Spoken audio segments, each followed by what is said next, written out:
Good evening learners. ഇന്ന് നമ്മൾ ക്ലാസ്സിൽ പ്രത്യേകമായിട്ട് നമ്മൾ ഡിസ്കസ് ചെയ്യാൻ പോകുന്നത് കഴിഞ്ഞ 2 ക്ലാസ്സുകളിൽ ഡിസ്കസ് ചെയ്ത കാര്യങ്ങളുടെ തുടർച്ചയായിട്ടാണ്. കാരണം ഉൽപാദകർ അല്ലെങ്കിൽ പ്രൊഡ്യൂസേഴ്സ് അവരെ സംബന്ധിച്ചിടത്തോളം ഒരു ലെവലിൽ തന്നെ ഉൽപാദനം നിർത്തിയുകൊണ്ട് കാര്യവുമില്ല. കാരണം ആസ് ദ നീഡ് അറൈസസ്, അത്യാവശ്യമാണെന്ന് കാണുന്നെങ്കിൽ അത്യാവശ്യമാണ് എന്ന് തോന്നിയാൽ അവർക്ക് ഉൽപ്പന്നങ്ങൾ ഗണ്യമായിട്ട് വർദ്ധിപ്പിക്കണം. ഇനി ഒരു റിസഷനാണ്, ഏതെങ്കിലും കാരണവശാൽ മുൻപത്തെ പോലെ തന്നെ സാധനങ്ങൾക്ക് ഡിമാൻഡ് ഇല്ല എങ്കിൽ, കൊറോണ പോലത്തെ ഒരു സിറ്റുവേഷൻ വന്നപ്പോൾ പല ഉൽപ്പന്നങ്ങളുടെയും ഡിമാൻഡ് ഗണ്യമായിട്ട് കുറഞ്ഞുപോയി. ഓൺ ദ വേർജിൽ നിൽക്കുന്ന പല പ്രൊഡ്യൂസേഴ്സും അവരുടെ സംരംഭങ്ങൾ അവർ ക്ലോസ് ചെയ്തു. അതിൻ്റെ അർത്ഥം ഗണ്യമായിട്ട് മാർക്കറ്റിൽ ഉൽപാദനം കുറഞ്ഞു. അപ്പോൾ നമ്മൾ പറഞ്ഞു, ഏതെങ്കിലും ഒരു ഉൽപാദന ഘടകം സ്ഥിരമായിട്ട് വെക്കുകയും മറ്റ് ഉൽപാദന ഘടകങ്ങൾക്ക് വ്യത്യാസം വരുത്തുകയും ചെയ്തിട്ട് നമുക്ക് വേണമെങ്കിൽ ഉൽപ്പന്നങ്ങൾ കൂടുതലായിട്ട് വർദ്ധിപ്പിക്കാം. രണ്ടാമത്തെ ക്ലാസ്സിൽ നമ്മൾ പറഞ്ഞു, 2 ഉൽപാദന ഘടകങ്ങളും നമ്മൾക്ക് വേണമെങ്കിൽ വ്യത്യാസം വരുത്തിക്കൊണ്ട് ഉൽപാദനത്തിൽ വർധനവോ കുറവോ നമുക്ക് വേണമെങ്കിൽ വരുത്താം. ഇവിടെ നമ്മൾ മൂന്നാമത്തെ ക്ലാസ്സിൽ നമ്മൾ പറയുന്നത് we are going to discuss returns to scale. കാരണം ഏതെങ്കിലും ഒരു സമയത്ത് ഒരു പ്രൊഡ്യൂസറിന് ഉൽപാദനം വർദ്ധിപ്പിക്കണമെന്ന് തോന്നിയാൽ അദ്ദേഹത്തിന് വേണമെങ്കിൽ മൂന്നാമത്തെ ഒരു ഓപ്ഷൻ ഉണ്ട്. All factors can be increased simultaneously and the പ്രൊപ്പോർഷനും അതിന്റെ അനുപാതത്തിനും യാതൊരു വിധത്തിലുള്ള വ്യത്യാസവും ഇല്ലാതെ എല്ലാ ഫാക്ടേഴ്സിനും വ്യത്യാസം വരുത്തിക്കൊണ്ട് അവർക്ക് വേണമെങ്കിൽ ഉൽപാദനം വർദ്ധിപ്പിക്കാം. അങ്ങനെ ഉൽപാദനം വർദ്ധിപ്പിക്കുന്നതിനെ നമ്മൾ പറയുന്നത് എക്സ്പാൻഷൻ ഇൻ സ്കെയിൽ, അല്ലെങ്കിൽ നമ്മളുടെ ചാപ്റ്ററിൽ ഹെഡിങ് കൊടുത്ത പോലെ റിട്ടേൺസ് ടു സ്കെയിൽ. 3 പ്രധാനപ്പെട്ട ഓപ്ഷൻസ് ആണ് അവർക്ക് വരുന്നത് റിട്ടേൺസ് ടു സ്കെയിൽ എന്ന് പറഞ്ഞത്. ഒന്ന്, ഇൻക്രീസിങ് റിട്ടേൺസ് ടു സ്കെയിൽ. രണ്ടാമത്തത് കോൺസ്റ്റന്റ് റിട്ടേൺസ് ടു സ്കെയിൽ. മൂന്നാമതായിട്ട് ഡിമിനിഷിങ് റിട്ടേൺസ് ടു സ്കെയിൽ. ഇതെല്ലാം നമ്മൾ ഇതിനു മുമ്പുള്ള ചാപ്റ്ററുകളിൽ നമ്മൾ കണ്ടിട്ടുള്ളതാണ്. ഇവിടെ നമ്മൾ പ്രധാനമായിട്ട് നമ്മൾ പറയുന്നത് all the factors R increasing simultaneously, ഒരേപോലെ നമ്മൾ വർദ്ധിപ്പിച്ചിട്ട് അതിന്റെ പ്രൊപ്പോർഷൻ, അതിന്റെ അനുപാതത്തിൽ വ്യത്യാസം ഇറ്റ് ഈസ് ഹെൽഡ് കോൺസ്റ്റന്റ്. അങ്ങനെ എക്സ്പാൻഷൻ സ്കെയിലിൽ അല്ലെങ്കിൽ ഉൽപാദനത്തിൽ എക്സ്പാൻഷൻ വരും. അതിനെ 3 രീതിയിലുള്ള ഒരു ഓപ്ഷൻസ് ആണ് അവർക്ക് പറഞ്ഞിരിക്കുന്നത്. The concept of returns to scale is associated with the tendency of production that is observed when the ratio between the factors is kept constant. മറക്കരുത്, റേഷ്യോ അനുപാതത്തിൽ വ്യത്യാസം വരുത്തില്ല. But the scale is expanded. ഉൽപ്പാദിപ്പിക്കുന്നതിന്റെ തോത് നമ്മൾ ഗണ്യമായിട്ട് വർദ്ധിപ്പിക്കണേ. കാരണം എന്താണ്? We are using all the factors which is changing in the same proportion. ഓരോ പ്രൊപ്പോർഷനിൽ ആദ്യം നമ്മൾ ഒന്നാണ്, ഒരു ലേബർ ഒരു ക്യാപിറ്റലാണ് നമ്മൾ ഉപയോഗിച്ചിട്ട് നമ്മൾ സർട്ടൻ എമൗണ്ട് നമ്മൾ ഉൽപ്പന്നങ്ങൾ ഉൽപ്പാദിപ്പിക്കുകയാണെങ്കിൽ, രണ്ടാമത് നമ്മൾ ക്യാപിറ്റൽ മാത്രമല്ല ലേബർ മാത്രമല്ല, രണ്ടും നമ്മൾ ഒരേ അനുപാതത്തിൽ നമ്മൾ വ്യത്യാസം വരുത്തണേ. നമുക്കറിയാം സാധാരണഗതി. അപ്പൊ I repeat once more, the production that is observed when the ratio between the factors, അത് മറക്കരുത്. റേഷ്യോ അനുപാതത്തിൽ യാതൊരു വ്യത്യാസവുമില്ല. 1 ആണെങ്കിൽ പിന്നെ നമ്മൾ 2 ആയിരിക്കും, അല്ലെങ്കിൽ 4 ആയിരിക്കും, അല്ലെങ്കിൽ 8 ആയിരിക്കും. അപ്പൊ അനുപാതത്തിൽ യാതൊരു വ്യത്യാസവും ഇല്ല. But we are using all the factors in the same proportion. നമ്മൾക്കറിയാം ഉൽപാദനത്തിന് യഥാർത്ഥത്തിൽ ഉപയോഗിക്കുന്നത് ഉൽപാദന ഘടകങ്ങളിൽ ഒരു പ്രധാനപ്പെട്ടതാണ് ലേബർ എന്ന് പറയുന്നത്, രണ്ടാമത്തേത് ക്യാപിറ്റൽ എന്ന് പറയുന്നത്, മൂന്നാമത്തേത് നമ്മൾ ലാൻഡ് എന്ന് പറയും. മനസ്സിലായോ? ഇതെല്ലാം ഇല്ലായ്മയിൽ നിന്ന് നമുക്കൊന്നും ഉൽപ്പാദിപ്പിക്കാൻ സാധിക്കില്ല. നമുക്ക് ഉൽപാദനങ്ങളുടെ ഘടകങ്ങൾ വേണം. അതിന് പ്രധാനമായിട്ടും നമ്മൾ there are only 4 factors of production. നമ്മൾ പറഞ്ഞു land, labour, capital and organisation. ഈ 4 പേരുടെയും, മനസ്സിലായോ, കോർപ്പറേഷനിൽ കൂടിയാണ് നമ്മൾ ഏതെങ്കിലും ഒരു വസ്തു നമ്മൾ ഉൽപ്പാദിപ്പിക്കുന്നത്. അപ്പൊ ചിലപ്പോൾ ഏതെങ്കിലും ഒരു ഘടകം ചിലപ്പോൾ കൂടുതൽ ഉപയോഗിക്കും, ഒരു ഉൽപാദന ഘടകം കൂടുതൽ ഉപയോഗിക്കും. മറ്റു സമയത്ത് ചിലപ്പോൾ മറ്റ് ഏതെങ്കിലും ഉൽപാദന ഘടകമായിരിക്കും, അല്ലെങ്കിൽ ഫാക്ടർ ഓഫ് പ്രൊഡക്ഷൻ ആയിരിക്കും നമ്മൾ കൂടുതൽ ഉപയോഗിക്കുന്നത്. ഞാൻ നിങ്ങളുടെ അടുത്ത് പറഞ്ഞ് ഓർക്കുന്നുണ്ടായിരിക്കും, അഗ്രികൾച്ചർ, അവിടെ ലാൻഡിനാണ് കൂടുതൽ പ്രാധാന്യം. അപ്പം നമ്മൾ ലാൻഡ് കൂടുതൽ ഉപയോഗിക്കും. നേരെ മറിച്ച് വ്യവസായ സ്ഥാപനങ്ങളിൽ ക്യാപിറ്റലിനാണ് കൂടുതലായിട്ട് പ്രാധാന്യം. അപ്പോൾ നമ്മൾ മൂലധനം ഗണ്യമായിട്ട് കൂടുതലായിട്ട് ഉപയോഗിക്കുകയും ലാൻഡ് ചിലപ്പോൾ നമുക്ക് കുറച്ച് മതിയാകുകയും ചെയ്യും. So when all the factors of productions are increased in the conditions of techniques, there are three possibilities that will arise. ഒന്ന്, output increases in a greater proportion as compared with the increase in the factors of production. ഇതിനെ പറയുന്നത് increase in returns to scale. എന്താണ്? Output increases in A greater proportion. നമ്മളുടെ ഉൽപാദന ഘടകങ്ങൾ ഉപയോഗിക്കുന്നതിനെക്കാട്ടിയും കൂടുതലായിട്ട് നമുക്ക് ഉൽപ്പന്നങ്ങൾ കിട്ടുകയാണെങ്കിൽ അതിനെ പറയുന്നത് ഇൻക്രീസിങ് റിട്ടേൺസ് ടു സ്കെയിൽ.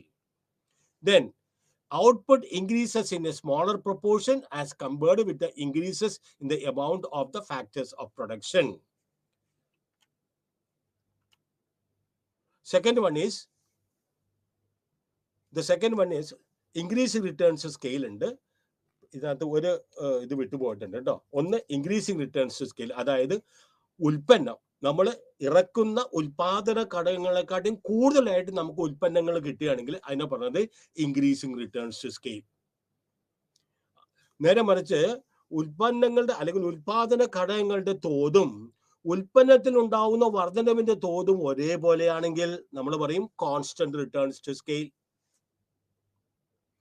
നേരെ മറിച്ച് ഉൽപ്പാദിപ്പിക്കാൻ ഉപയോഗിക്കുന്ന ഘടകങ്ങളുടെ തോതിനെക്കാട്ടിയും കുറവായിട്ടാണ് നമുക്ക് കുറഞ്ഞു പോവുകയാണ്, ഉൽപ്പന്നങ്ങളുടെ തോത് കുറഞ്ഞു പോവുകയാണെങ്കിൽ that is the case of diminishing returns. അപ്പോൾ whenever there is expansion in the scale of production, മൂന്ന് പോസിബിലിറ്റീസ് ആണ് സാധ്യതയുള്ളത്. ഒന്ന്, ഇൻക്രീസിങ് റിട്ടേൺസ് ടു സ്കെയിൽ. രണ്ടാമത്, കോൺസ്റ്റന്റ് റിട്ടേൺസ് ടു സ്കെയിൽ. മൂന്നാമതായിട്ട് നമ്മൾ ഡിമിനിഷിംഗ് റിട്ടേൺസ് ടു സ്കെയിൽ. ആദ്യമായിട്ട് നമുക്ക് ഇൻക്രീസിങ് റിട്ടേൺസ് ടു സ്കെയിൽ എങ്ങനെയാണ് സംഭവിക്കുന്നത് നോക്കിയാൽ, ഔട്ട്പുട്ട് ഷെഡ്യൂൾ 1 നോക്കിയേ. 2 ഇൻപുട്ടുകളാണ് നമ്മൾ ഉപയോഗിക്കുന്നത്. ഏതൊക്കെയാണ്? ശ്രദ്ധിച്ചോളണം, വലിയ വ്യത്യാസമൊന്നുമില്ല. മനസ്സിലായോ? ക്ലാസ്സുകളിലെടുത്ത് ചാപ്റ്ററുകളായിട്ട് വലിയ വ്യത്യാസമൊന്നുമില്ല. വേർഡിങ്സിനൊക്കെ മാത്രമേ കുറച്ച് വ്യത്യാസമുള്ളൂ. അപ്പൊ നോക്കിക്കൊള്ളണം, നമ്മൾ 2 ഇൻപുട്ടുകളാണ് ഉപയോഗിക്കുന്നത്. ഓക്കെ, ആദ്യത്തേത് X, 2 input X, let it be labour, let it be land. Input Y, നമ്മൾ 2 ഇൻപുട്ട് എക്സ് ഉപയോഗിക്കുകയും 4 വൈ ഉപയോഗിക്കുകയും ചെയ്യുമ്പോൾ നമ്മൾക്ക് ഒരു ചേഞ്ച് ഓഫ് ഇൻപുട്സ് 100% ഇൻപുട്ടിൽ വ്യത്യാസം വരുത്തുന്നത്. ഓക്കെ, ചേഞ്ച് ഓഫ് ഇൻപുട്സിൽ നമ്മൾ വ്യത്യാസം വരുത്തുമ്പോൾ ഔട്ട്പുട്ട് നമുക്ക് കിട്ടുന്നത് 1000 യൂണിറ്റ് ആണെന്ന് വിചാരിക്കുക. Percentage change in output is nothing because since it is the first stage of production. നമുക്ക് പഴയതായിട്ടോ ഭാവിയിൽ വരുന്നതായിട്ടോ നമുക്ക് കമ്പയർ ചെയ്യാൻ വേറെ ഉൽപ്പന്നമില്ല. We are new to the production, that particular production. അതുകൊണ്ടാണ് 2 യൂണിറ്റ് എക്സും 4 യൂണിറ്റ് നമ്മൾ വൈ ഉപയോഗിക്കുമ്പോൾ എന്താണ് ചേഞ്ച് ഇൻ ദ ഇൻപുട്സ് എത്രയാണ്? 100% ആണ്. ആൻഡ് ഔട്ട്പുട്ട് എത്രയാണ്? 1000 ആണ്. നോക്കിക്കൊള്ളണം, റേഷ്യോയിൽ വ്യത്യാസം വരുത്തുന്നില്ല. We are increasing, we are doubling. Okay 2ൽ നിന്ന് 4 നമ്മൾ ഉപയോഗിക്കുന്നതാണ് എക്സ്. നേരെ മറിച്ച് വൈ നമ്മൾ 8 ഉപയോഗിക്കുന്നതാണ്. പെർസെൻറ്റേജ് ചേഞ്ച് എത്രയാണ്? ഇൻപുട്ടിന്റെ പെർസെൻറ്റേജ് ചേഞ്ച് 100%. ഔട്ട്പുട്ട് എത്രയാണ് നമുക്ക് കിട്ടുന്നത്? 3000 കിട്ടുന്നുണ്ട്. മൂന്നാമത് ഡബിള്, അതിന്റെ 100%ആയിട്ട് 4ൽ നിന്ന് 8 ഇൻപുട്ട് എക്സ് നമ്മൾ വർദ്ധിപ്പിക്കുന്നു. 8ൽ നിന്ന് 16 റേഷ്യോയിൽ വ്യത്യാസം വരുന്നില്ല. Mind that. മനസ്സിലായോ? റേഷ്യോയിൽ വ്യത്യാസം, ratio of the input is kept constant. അപ്പൊ 4ൽ നിന്ന് 8 100%, 8ൽ നിന്ന് 16 100% ഉൽപ്പാദിപ്പിക്കുമ്പോൾ നമ്മൾക്ക് 10,000 യൂണിറ്റുകൾ ഉൽപ്പാദിപ്പിക്കാൻ സാധിക്കും. 8ൽ നിന്ന് 16 എക്സ് ആയിട്ടും വൈ നമുക്ക് 16ൽ നിന്ന് 32 നമ്മൾ വർദ്ധിപ്പിക്കുമ്പോൾ percentage change in inputs is again 100%. അപ്പൊ നമുക്ക് 35,000 നമുക്ക് യൂണിറ്റുകൾ നമുക്ക് ഉൽപ്പാദിപ്പിക്കാൻ സാധിക്കും. നോക്കിക്കോളുക, ഇത് ഏതിന്റെ കേസാണിത്? This is a clear case of increasing returns. First stage of production, increasing returns. കാരണം നമ്മൾ ഇറക്കാൻ ഉദ്ദേശിക്കുന്ന നമ്മളുടെ ഫാക്ടേഴ്സ് ഓഫ് പ്രൊഡക്ഷൻ അതിനെക്കാട്ടിയും വർദ്ധിത തോതിൽ നമ്മൾക്ക് ഉൽപ്പന്നങ്ങൾ കിട്ടിക്കൊണ്ടിരിക്കുന്നതാണ്. ഇതിനെ പറയുന്നത് the law of increasing returns. മനസ്സിലായോ? ആദ്യം 1000, രണ്ടാമത് 3000, അല്ലെങ്കിൽ നമുക്ക് 2000 മതി. ഡബിൾ ആക്കിയാണെങ്കിൽ 2000 മതി. പിന്നെ 3000 6000 മതി. ഇങ്ങനെയല്ല, ഓരോ പ്രാവശ്യവും നമ്മൾക്ക് ഇൻപുട്ട് വർദ്ധിക്കും തോറും നമ്മളുടെ ഉൽപ്പന്നത്തിന്റെ തോത് വർദ്ധിതാ തോതിൽ, അതായത് ഇൻക്രീസിംഗ് റിട്ടേൺസിലാണ് നമ്മൾക്ക് വരുന്നത്. കഴിഞ്ഞ പ്രാവശ്യം ഞാൻ ക്ലാസ്സിൽ പറഞ്ഞു തന്നാണ് എന്തുകൊണ്ടാണ്. കാരണം ഒരു ലാൻഡ് നമ്മൾ കൃഷിക്കെടുക്കണേ, അതിന്റെ ഫലപുഷ്ടി വളരെ കൂടുതലാണ്, അത് ആരും ഉപയോഗിച്ചിട്ടില്ല. അപ്പൊ നമുക്ക് ധാരാളമായിട്ട് നമുക്ക് ചിലപ്പോൾ ആദ്യത്തെ കൃഷി വിളവിന് നമുക്ക് ധാരാളമായിട്ട് നമുക്ക് വിളവ് കിട്ടും. മനസ്സിലായോ? അതേപോലെ തന്നെ ഇൻഡിവിസിബിലിറ്റി ഓഫ് ദ ഫാക്ടേഴ്സ് നിങ്ങൾ പറഞ്ഞു ഓർക്കുന്നുണ്ടോ? ഇൻഡിവിസിബിലിറ്റി ഓഫ് ദ ഫാക്ടേഴ്സ്. ഒരു സാധനം പിന്നെ കഴിഞ്ഞ പ്രാവശ്യം എന്താണ് നമ്മൾ പറഞ്ഞത്? ഏതോ ഒരു ചെരുപ്പിന്റെയോ എന്തോ ഒരു ഉദാഹരണം നമ്മൾ പറഞ്ഞു. ചിലപ്പോൾ 10 ചെരുപ്പ് ഉൽപ്പാദിപ്പിക്കുന്നുള്ളു. കാരണം നമുക്ക് അറിയാൻ പാടില്ല. ഒരു മെഷീന് 100 പേര് ചെരുപ്പ് ഉൽപ്പാദിപ്പിക്കാനായിട്ടുള്ള കപ്പാസിറ്റി ഉണ്ടെങ്കിൽ ആദ്യം തന്നെ ഒരു സംരംഭകൻ 100 ഉൽപ്പാദിപ്പിക്കില്ല. ആദ്യം 10 ഉൽപ്പാദിപ്പിക്കും. അവിടെ ഇവിടെയൊക്കെ ഒന്ന് സാമ്പിളൊക്കെ കൊടുക്കും, പതുക്കെ ഒരു പരസ്യം കൊടുക്കും. അത് ആളിൽ മേടിക്കാൻ തുടങ്ങുമ്പോൾ 20 ആക്കും, 30 ആക്കും, 50 ആക്കും.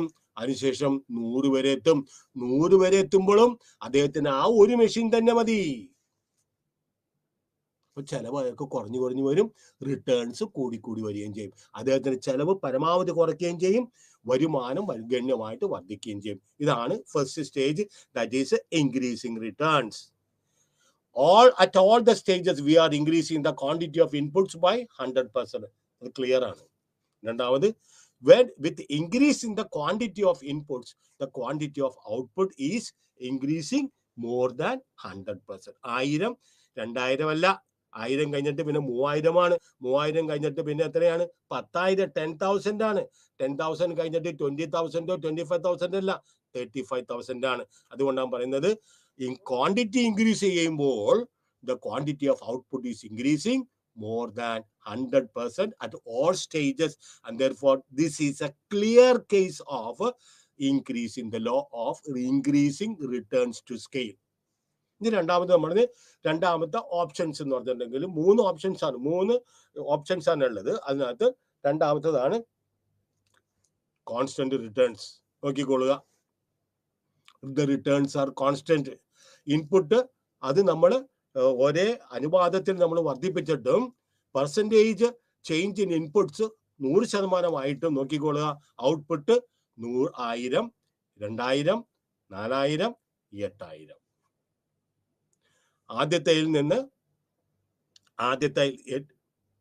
ആദ്യത്തേയിൽ നിന്ന് ഇവിടെ ഒരു 16 വരും കേട്ടോ, 16 വരെ, അത് വിട്ടുപോയതാണത്. അപ്പോൾ ആദ്യത്തെ അതിൽ നിന്ന് നമുക്ക് വ്യത്യാസമായിട്ട് ഇൻക്രീസ് റിട്ടേൺസിന് വ്യത്യാസമായിട്ട് എന്താണ്? ദ റിട്ടേൺസ് ആദ്യം input X 2, input Y 4, percentage change in the inputs 100%. Okay, 100% output എത്രയാണ്? 100 ആണ്. ശ്രദ്ധിച്ചോ, ഇൻപുട്ട് എക്സും വൈയും ഡബിൾ ആക്കുമ്പോൾ പെർസെൻറ്റേജ് ചേഞ്ച് ഇൻ ഇൻപുട്സ് 100 ആണ്. നമ്മൾ ഔട്ട്പുട്ട് എത്രയാണ് വർദ്ധിക്കുന്നത്? ഡബിൾ ആകുന്നു. അഗെയിൻ 8, 16, 8 യൂണിറ്റ് എക്സും പിന്നെ 16 യൂണിറ്റ് വൈയും വരുമ്പോൾ അവിടെ പെർസെൻറ്റേജ് ചേഞ്ച് ഇൻ ഇൻപുട്സ് 100 ആണ്. അപ്പൊ അവിടെ വരുമ്പോൾ നമുക്ക് എന്താണ്? ഡബിൾ. 2000-ന്റെ ഡബിൾ ആണ് നമുക്ക് ഇൻപുട്ട് വർദ്ധിപ്പിച്ചപ്പോൾ 2000-ന്റെ ഡബിൾ നമുക്ക് 4000 കിട്ടി. ലാസ്റ്റ് ഇൻപുട്ട് എക്സ് എഴുതിയെടുക്കുന്നവർ, നോട്ട് ചെയ്യുന്നവർ നോക്കിക്കൊള്ളുക. അവിടെ 8-ന്റെ താഴെ നമ്മൾ 16 ഇടണം, കാരണം ഡബിൾ. എന്നാലേ 4000-ൽ നിന്ന് 8000-ലേക്ക് എത്തുള്ളൂ. അത് ടൈപ്പ് ചെയ്തപ്പോൾ വിട്ടുപോയതായിരിക്കും, ലീവ് ഇറ്റ്. 8-ന് പകരമായിട്ട് 8-ന്റെ താഴെ 16 യൂണിറ്റ് എക്സും ഇൻപുട്ട് വൈയും നമ്മൾ ഉപയോഗിക്കുമ്പോൾ നമ്മൾക്ക് 100% ചേഞ്ച് ഇൻ ഇൻപുട്സ് ആണ്. പക്ഷെ ഔട്ട്പുട്ട് ഗണ്യമായിട്ട് വർദ്ധിക്കും. എന്താണ് പറഞ്ഞത്? മനസ്സിലായോ? ഇൻപുട്ട് 100% കൊണ്ട് വർദ്ധിപ്പിക്കുമ്പോൾ ഔട്ട്പുട്ട് 100% കൊണ്ട് വർദ്ധിക്കും. ഇൻപുട്ട് 200% കൊണ്ട് വർദ്ധിക്കുമ്പോൾ ഔട്ട്പുട്ടും 200% കൊണ്ട് വർദ്ധിക്കും. ഇതിനാണ് നമ്മൾ പറഞ്ഞത് input increase by 100% at each stage. Output also increase by 100% at each stage. This is a clear example of what is that? Constant returns to scale. നമ്മൾ ആദ്യത്തേത് ഇൻക്രീസിങ് റിട്ടേൺസ്. അതിനുശേഷം മനസ്സിലായോ, നമുക്ക് തുടർച്ചയായിട്ട് ഇങ്ങനെ നമ്മൾക്ക് ഇൻക്രീസിങ് റിട്ടേൺസ് കിട്ടൂല. ഒരു പരിധി എത്തുമ്പോൾ നമ്മൾക്ക് റിട്ടേൺസ് കൂടുന്നുമില്ല, കുറയുന്നുമില്ല. ഇത് ഉൽപാദകനെ സംബന്ധിച്ചിടത്തോളം ഇതൊരു വലിയ ഒരു ഇൻഡിക്കേഷൻ ആണ്. കാരണം എന്താണ്? അൺലെസ് ആൻഡ് അൺടിൽ നമ്മൾ ഇനിയിപ്പോ കുടം കമത്തി വെച്ചിരിക്കുന്നതാണ്. ഇനി നമ്മൾ അതുമ്പോൾ unless and until you change the scale of production. Small സ്കെയിലിൽ നിന്ന് മീഡിയം സ്കെയിലിൽ നിന്ന് ലാർജ് സ്കെയിലിലേക്ക് നിങ്ങൾ വ്യത്യാസം വരുത്തില്ല എങ്കിൽ നിങ്ങൾ മുടക്കുന്ന മുതലനുസരിച്ചുള്ള റിട്ടേൺസ് നിങ്ങൾക്ക് കിട്ടൂല. അപ്പോൾ നിങ്ങളുടെ ടോട്ടൽ കോസ്റ്റ് ഓഫ് പ്രൊഡക്ഷനിൽ ഇച്ചിരി വർധന വരും. അപ്പോൾ ലാഭത്തിന്റെ തോത് കുറഞ്ഞു വരികയും ചെയ്യും. അപ്പോൾ കോൺസ്റ്റന്റ് റിട്ടേൺസ് ഇത് പെട്ടെന്നല്ല. Constant returns will set in and it will stay for some time. പെട്ടെന്ന് നമുക്ക് ഒരാൾക്ക് പെട്ടെന്ന് മനസ്സിലാക്കാൻ പറ്റില്ല. എന്തുമാത്രം ഉൽപ്പന്നങ്ങൾ നമ്മൾ വർദ്ധിച്ചിട്ടും റിട്ടേൺസിൽ കാര്യമായിട്ട് വർധനവ് വരുന്നില്ല എന്ന് തോന്നിയിട്ടുണ്ടെങ്കിൽ നമ്മൾ എന്ത് ചെയ്യണം? Scale of production. സ്മോൾ സ്കെയിലാണ് നമ്മുടെ പ്രൊഡക്ഷൻ എങ്കിൽ മീഡിയം സ്കെയിലിലോട്ട് വരണം. മീഡിയം സ്കെയിലാണ് നമ്മൾ പ്രൊഡക്ഷൻ നടത്തണമെങ്കിൽ ലാർജ് സ്കെയിലിലേക്ക് വരണം. അപ്പൊ നമ്മൾ എന്ത് ചെയ്യും? പുതിയ ഒരു മെഷീൻ മേടിക്കും. അല്ലെങ്കിൽ എക്സിസ്റ്റിംഗ് മെഷീൻ ഒന്നും കൂടെ നമ്മൾ ഓവറോൾ ചെയ്ത് നല്ല വർക്കിംഗ് കണ്ടീഷനിലായിരിക്കും. അല്ലെങ്കിൽ പുതിയ ഒരു മെഷീൻ മേടിക്കും. പുതിയ ഒരു ടെക്നോളജി, നിലവിലുള്ള ടെക്നോളജി നമ്മളത് കുറച്ചും കൂടെ ഭംഗിയായിട്ട് നമ്മൾ ഉപയോഗിക്കാൻ നോക്കും. ഇല്ലെങ്കിൽ ധാരാളം ടെക്നോളജികളുണ്ട്. ഒന്നില്ലെങ്കിൽ അവരുടെ ഗവേഷണശാലകളിൽ തന്നെ ഡെവലപ്പ് ചെയ്ത ചില ടെക്നോളജികളുണ്ട്, അവർ ഉപയോഗിച്ചിട്ടില്ല. ആ ടെക്നോളജി ചിലപ്പോൾ അവർ ഉപയോഗിക്കേണ്ടി വരും. അപ്പൊ സ്കെയിൽ ഓഫ് പ്രൊഡക്ഷൻ മാറും. മനസ്സിലായോ? അല്ലെങ്കിൽ പുതിയ ടെക്നോളജി അവർ മറ്റേതെങ്കിലും രാജ്യങ്ങളിൽ നിന്നോ മറ്റേതെങ്കിലും കമ്പനികളിൽ നിന്നോ അവർ പുതിയ ടെക്നോളജി മേടിക്കുകയും ചെയ്യും. അപ്പൊ ഇതിനെല്ലാം കുറെ ചെലവുകളുണ്ട്. ഇൻപുട്ട് കോസ്റ്റ് ഗണ്യമായിട്ട് വർദ്ധിക്കും. അങ്ങനെ വരുമ്പോൾ വീണ്ടും ഇൻപുട്ട് കോസ്റ്റ് അല്ലെങ്കിൽ നമ്മൾ when there is a change of scale എന്താ സംഭവിക്കുന്നത്? വീണ്ടും നമുക്ക് ഡിമിനിഷിംഗ് റിട്ടേൺസിലോട്ട് പോകില്ല. Again increasing returns. നമ്മളൊരു പുതിയ ഒരു സ്കെയിൽ ഓഫ് പ്രൊഡക്ഷൻ നമ്മൾ തുടങ്ങിയ പോലെ ഇരിക്കും. അപ്പോൾ നമ്മൾ ഈ കാര്യങ്ങളിലെല്ലാം വ്യത്യാസം വരുമ്പോൾ, ലാൻഡും ലേബറും ക്യാപിറ്റലും എല്ലാം നമ്മൾ വ്യത്യാസം വരുമ്പോൾ, സ്മോൾ സ്കെയിലിൽ നിന്ന് മീഡിയം സ്കെയിൽ ആക്കുകയോ മീഡിയം സ്കെയിലിൽ നിന്ന് ലാർജ് സ്കെയിൽ ആക്കുകയോ ചെയ്യുമ്പോൾ ഇനീഷ്യൽ സ്റ്റേജിൽ നമുക്ക് കുറച്ച് കൂടുതൽ പൈസ നമ്മൾക്ക് പണം ചെലവാക്കിയെങ്കിലും നമ്മൾക്ക് അതിൽ നിന്ന് കിട്ടുന്ന റിട്ടേൺസ് കൂടുതലായിരിക്കും. അപ്പോൾ വീണ്ടും instead of going to the diminishing returns, constant returns കഴിഞ്ഞ് പിന്നെ അടുത്ത സ്റ്റേജ് ആണ് ഡിമിനിഷിംഗ് റിട്ടേൺസ്. അപ്പൊ ഡിമിനിഷിംഗ് റിട്ടേൺസിലേക്ക് പോകുന്നതിന് മുമ്പ് തന്നെ നമ്മൾ ഇങ്ങനെയുള്ള വ്യത്യാസങ്ങൾ വരുത്തിയിട്ടുണ്ടെങ്കിൽ, പ്ലാന്റിലും മെഷീനറിയിലൊക്കെ ഇങ്ങനെയുള്ള വ്യത്യാസങ്ങളൊക്കെ വരുത്തിയിട്ടുണ്ടെങ്കിൽ again we can repeat increasing returns. Okay, now in the third stage, it will be observed that the total output all stages increases less proportionately. ഇതാണ് ഇനി നമ്മൾ മൂന്നാമത്തെ സ്റ്റേജ് നോക്കുക. ഇൻപുട്ട് എക്സ് ഇൻപുട്ട് 2, പഴയ എക്സാമ്പിൾ തന്നെ കേട്ടോ. Input y 4%, change in inputs 100. നോക്കിയേ, output നോക്കിയേ 1000. നമ്മള് ഇൻപുട്ട് ഡബിൾ ആക്കിയിട്ടുണ്ടെങ്കിലും മനസ്സിലായോ, ഔട്ട്പുട്ടിന്റെ തോത് ഡബിൾ ആകുന്നില്ല, 1800 it is increasing, but it is increasing at a diminishing rate. ഞാൻ പറഞ്ഞത് വർദ്ധിത തോത് ചെറുതാണ്, അല്ലാണ്ട് 1000 നിന്ന് 900 പോകൂല. മനസ്സിലായോ? 1000 നിന്ന് 900 നമ്മൾ ഇൻപുട്ട് നമ്മൾ പുതിയതായിട്ട് ഇടുമ്പോൾ നമുക്ക് ഇൻപുട്ട് ഔട്ട്പുട്ട് അല്ലെങ്കിൽ ഉൽപ്പന്നം 1000 നിന്ന് 1800. മനസ്സിലായോ? മൂന്നാമത്തെ സ്റ്റേജ് 816 അവിടെ വരുമ്പോൾ ഡബിൾ ആണെങ്കിലെങ്കിൽ 3600 വന്നം, 3600 വന്നം. പക്ഷെ അവിടെ വർധനവുണ്ട്, 1800-നെക്കാട്ടിയും വർധനവുണ്ട്. അത് 2500 മാത്രമേ ഉള്ളൂ. നോക്കിയേ, നാലാമത്തെ നോക്കിയേ, it is decreasing. The diminishing returns have set in. അങ്ങനെ വരുമ്പോൾ ഞാൻ പറഞ്ഞ പോലെ എന്തെങ്കിലും മാറ്റങ്ങൾ വരുത്തില്ലെങ്കിൽ if you go on the same line of production, പ്രൊഡ്യൂസറിനെ, ഓൺട്രപ്രണറിനെ, പ്രൊഡ്യൂസറിനെ അതനുസരിച്ച് നഷ്ടം നേരിടേണ്ടതും ചെയ്യും. അപ്പൊ നോക്കിയേ, ആദ്യത്തെ സ്റ്റേജിൽ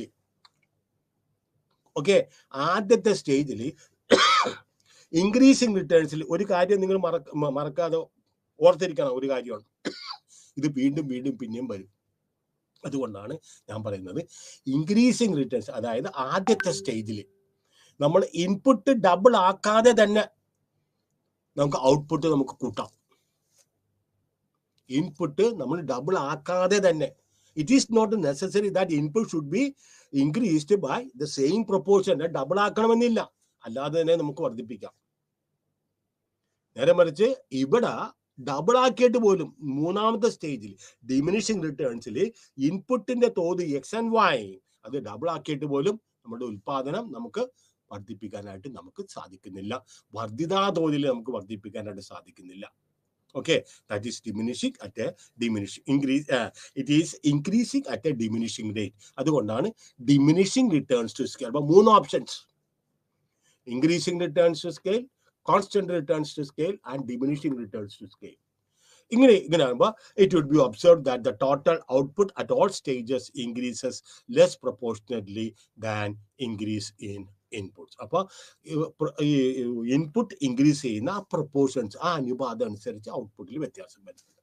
അപ്പോൾ നമ്മൾ പറഞ്ഞു, നമ്മൾ 2 ഉൽപാദന ഘടകങ്ങൾ ഒരേപോലെ കോൺസ്റ്റന്റ് ആയിട്ട് പ്രൊപ്പോർഷനിൽ വെക്കുകയും അത് നമ്മൾ വർദ്ധിപ്പിക്കുകയും ചെയ്തിട്ടുണ്ടെങ്കിൽ ഉൽപാദനത്തിൽ ഗണ്യമായിട്ടുള്ള വർധന വരും.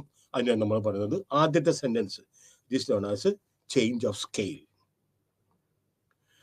ഉൽപാദനത്തിൽ നമ്മൾ വർധന വരുമ്പോൾ ഒരു കമ്പനിയെ സംബന്ധിച്ചിടത്തോളം, അല്ലെങ്കിൽ ഒരു പ്രൊഡക്ഷൻ യൂണിറ്റിനെ സംബന്ധിച്ചിടത്തോളം കുറെ ഗുണങ്ങൾ കിട്ടും.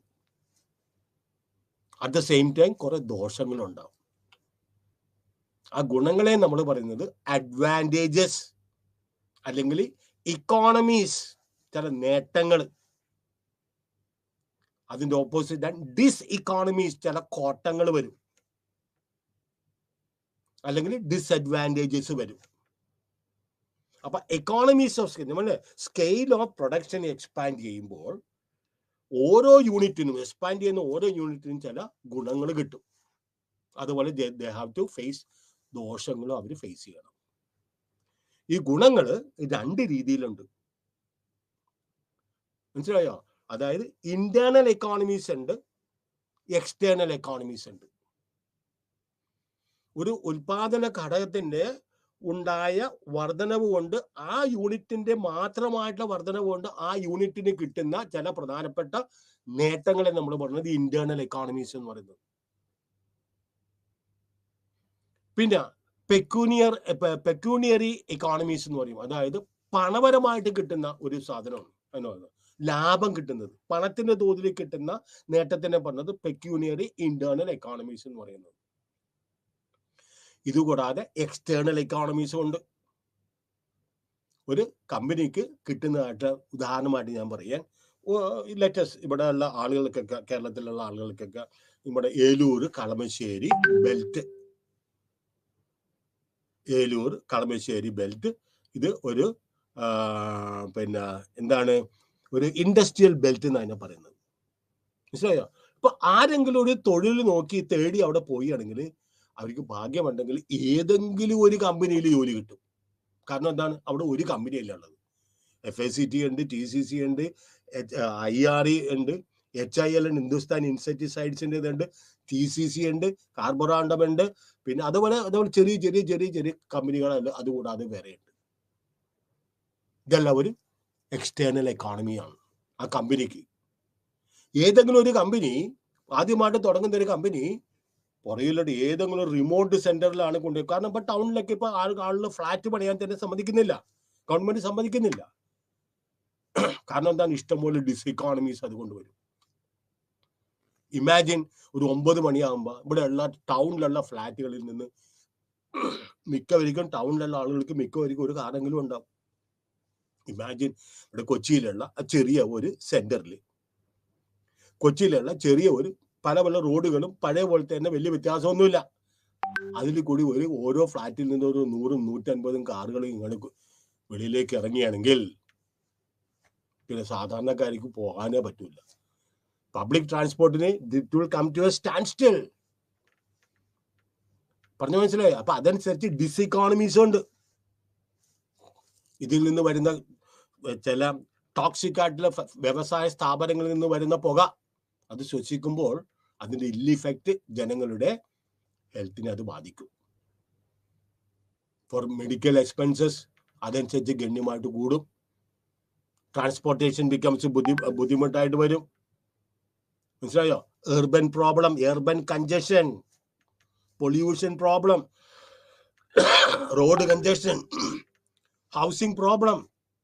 എല്ലാവർക്കും ഈ ഗ്രാമപ്രദേശത്ത് നിന്ന് പട്ടണ പ്രദേശത്തിലേക്ക് ചേക്കേറുന്ന ആളുകൾക്ക് എല്ലാവർക്കും ഫ്ലാറ്റിൽ പോയി താമസിക്കാനായിട്ടുള്ള വരുമാനമൊന്നും ഉണ്ടാവില്ല.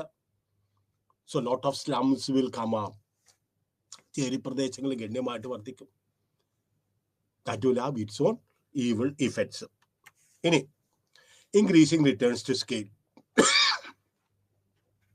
നമ്മൾ പറഞ്ഞു എന്തുകൊണ്ടാണ്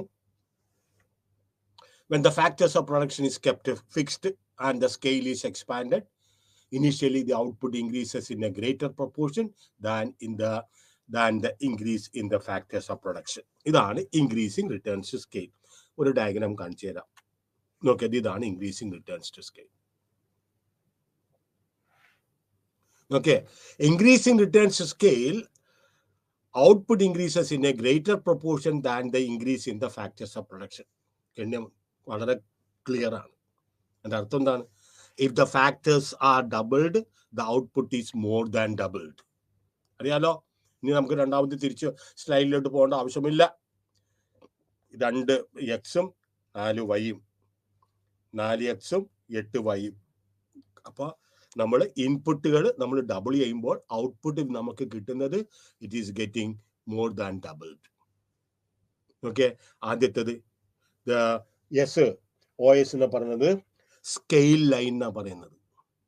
okay, P1, P2, P3 and P4 ഇതെല്ലാം എന്താ പറഞ്ഞത്? It is known as the scale line.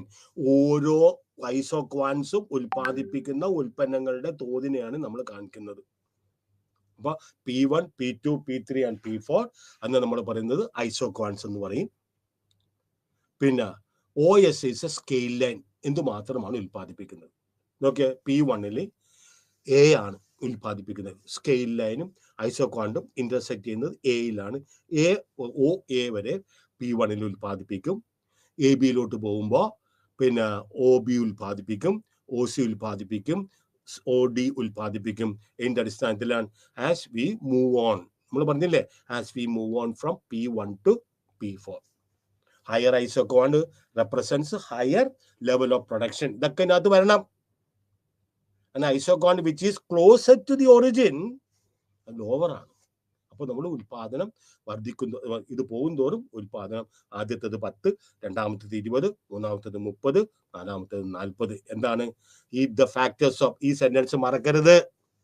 ഇത് ഇൻക്രീസിങ് റിട്ടേൺസ് ആണ്. if the factors of productions are doubled,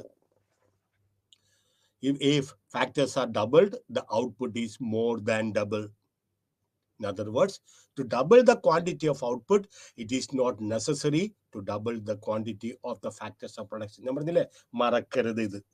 അപ്പൊ നമുക്ക് ഉൽപാദനം ഇരട്ടിയാക്കണമെങ്കിൽ ഉൽപ്പന്നങ്ങളുടെ അല്ലെങ്കിൽ ഉൽപാദന ഘടകങ്ങളുടെ തോത് നമുക്ക് ഇരട്ടിയാക്കാതെ തന്നെ നമുക്ക് ഉൽപാദനത്തിൽ വർധന ഉണ്ടാവും.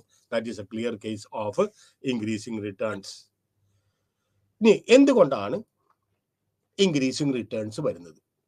നമ്മൾ പറഞ്ഞു ഇൻഡിവിസിബിലിറ്റി, technical and managerial indivisibilities.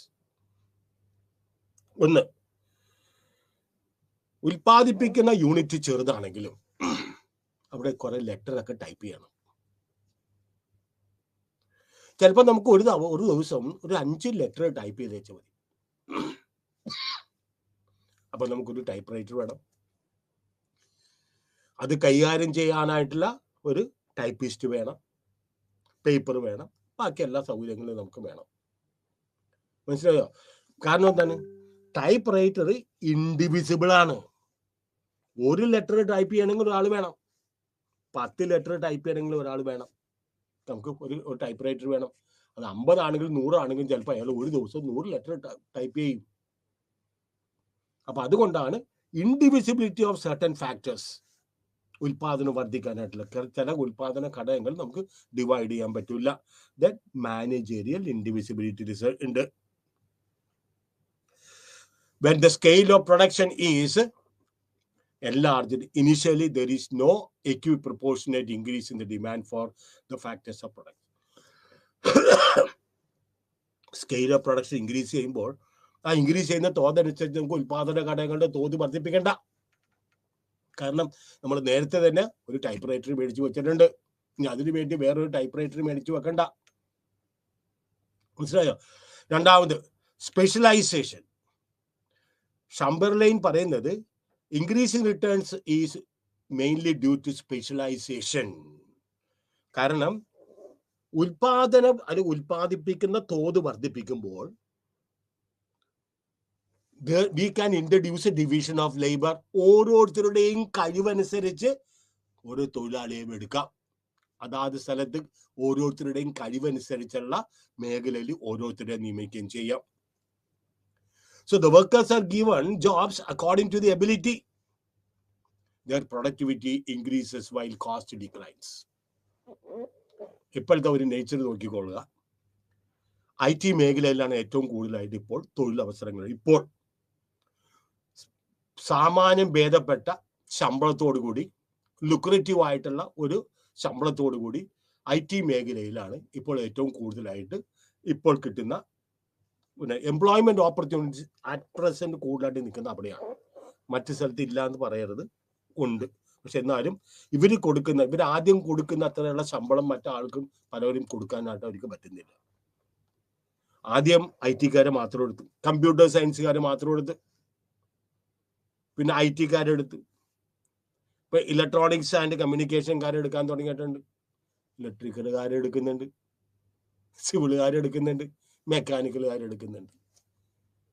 Imagine the case of a person who has completed his BTech in civil or in mechanic, and how can he perform well because his efficiency will not be there much. അപ്പൊ അവരെന്താ ചെയ്യുന്നത്? ഇവരെല്ലാവരും എടുക്കും. ഏതെങ്കിലും ഒരു degree complete ചെയ്തവരും അവരിപ്പോൾ എടുക്കുന്നുണ്ട്. അവരെന്ത് ചെയ്യും? ഏതെങ്കിലും ഒരു പ്രത്യേകമായിട്ട് ടൂളിൽ മാത്രമായിട്ട് അവർക്ക് ട്രെയിനിങ് കൊടുക്കും, ഇന്റൻസീവ് ആയിട്ട് ട്രെയിനിങ് കൊടുക്കും. അതുവഴി അവരുടെ അടുത്ത് പറഞ്ഞിരിക്കുന്ന നേരെയുള്ള വഴിയിൽ പോവുക. എവിടെയെങ്കിലും ഒരു വളവ് വന്നിട്ടുണ്ടെങ്കിൽ അവർക്ക് ഒന്നും ചെയ്യാൻ പറ്റില്ല. Because they don't know. അവർക്ക് നേരെയുള്ള വഴി മാത്രമേ അവർക്ക് ട്രെയിനിങ്ങിൽ പറഞ്ഞിട്ടുള്ളൂ. ചരിഞ്ഞു പോണ വഴി അവർക്ക് അറിയാൻ പാടില്ല. അവിടെ ചെല്ലുമ്പോൾ അവർ സ്റ്റക്കാവും. അപ്പൊ അവർ ഏതെങ്കിലും കാരണവശാൽ ആ ജോയിൻ ചെയ്ത കമ്പനിയിൽ നിന്ന് ലീവ് ഔട്ട് ചെയ്യുകയാണെങ്കിൽ അവർക്ക് എവിടെ എന്താണ് ജോലി, ഇന്നത് ജോലി, എന്താണ് ഈ ടൂൾ അറിയാമോ, ഏതെങ്കിലും ഒരു ടൂൾ അറിയാൻ പറ്റുള്ളൂ. നേരെ മറിച്ച് ബൈ നേച്ചർ അല്ലെങ്കിൽ കമ്പ്യൂട്ടർ സയൻസിലോ അല്ലെങ്കിൽ IT-ലോ ഏതെങ്കിലും ഡിഗ്രി എടുത്ത കുട്ടികളെ സംബന്ധിച്ചിടത്തോളം ഇതേപോലത്തെ ഓബ്സ്റ്റിക്കിൾസ് ഒന്നും അവർക്ക് ഫേസ് ചെയ്യേണ്ട ആവശ്യമില്ല.